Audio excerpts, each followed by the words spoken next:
We continue the podcast series this week. Thanks for joining. Please sit back and enjoy the show. Here's something that'll blow your mind. Imagine being taught ancient Greek at age 3 while most kids are still learning their ABCs. That was the reality for John Stuart Mill, and it completely shaped how he saw the world. That's such an intense way to start life. How did that kind of pressure affect his development? Well, let me tell you, it actually led to a severe mental breakdown when he was 20. His father had basically turned him into this intellectual machine, but he discovered there was so much more to life than just pure logic and reason. You know what fascinates me about that period? It's how he found healing through poetry and art, things his strict upbringing had completely ignored. That's exactly right, and it fundamentally transformed his philosophy. Instead of seeing happiness as this simple calculation of pleasure versus pain, he started recognizing that some forms of happiness are qualitatively different from others. So, how did he distinguish between these different types of happiness? Well, here's where it gets really interesting. Mill argued that intellectual and moral pleasures, like engaging in meaningful debate or creating art, are inherently more valuable than basic physical pleasures.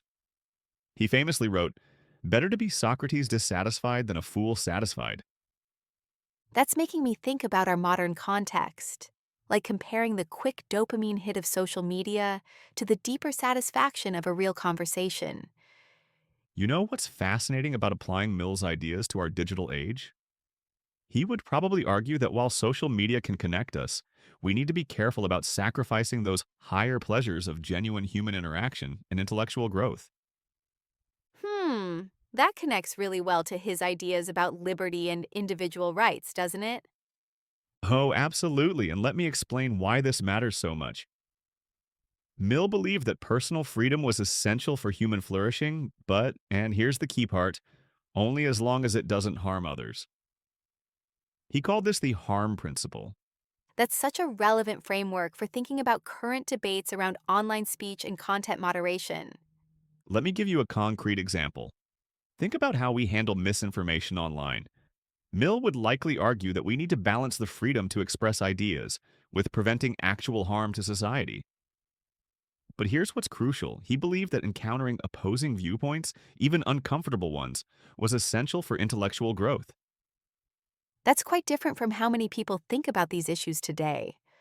Well, here's what makes Mill's approach so valuable. He recognized that progress comes from allowing different ideas to compete in what he called the marketplace of thought. Even if an opinion seems wrong, it might contain a grain of truth that helps us better understand the whole picture.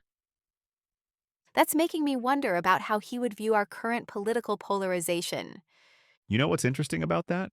Mill would probably argue that our echo chambers and inability to engage with opposing viewpoints are actually hampering our collective progress. He saw disagreement and debate as crucial tools for discovering truth. So, how do we balance that with protecting vulnerable people from genuine harm? Well, that's where Mill's utilitarian framework becomes really useful. He would have us consider the overall impact on human well-being, both short and long-term. It's not just about immediate comfort versus discomfort, but about what promotes human flourishing over time. That's quite a nuanced position for someone from the 1800s. Let me tell you why that's so significant. Mill was writing during the Industrial Revolution, a time of massive social change. He saw firsthand how society needed frameworks to balance individual rights with collective progress. That's remarkably similar to our situation with technological revolution today. That's fascinating how his ideas remain so relevant. Here's another parallel. Mill was deeply concerned about education. He saw it as this crucial tool for developing what he called the permanent interests of man as a progressive being. Think about how that applies to our debates about education today. You mean in terms of access to education and what we should be teaching? Exactly, and let me expand on that. Mill would argue that education isn't just about acquiring knowledge, it's about developing the capacity for those higher pleasures he talked about. It's about learning to think critically, appreciate beauty, and engage meaningfully with others. That's quite different from our current focus on job preparation and practical skills. Well, here's what's really powerful about Mill's vision. He saw personal development and societal progress as deeply interconnected. He believed that by cultivating these higher capacities in individuals, we create a better society for everyone. That's such a hopeful perspective on human potential. And you know what makes it even more remarkable?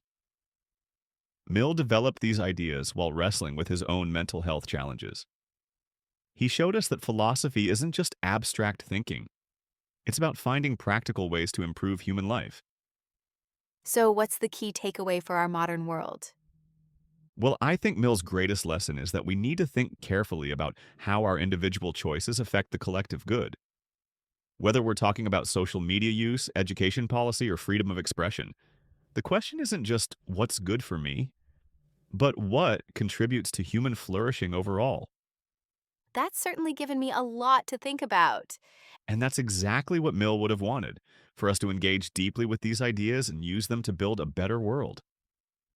His philosophy isn't just about understanding life, it's about improving it for everyone. Please like, share, and subscribe. Thank you.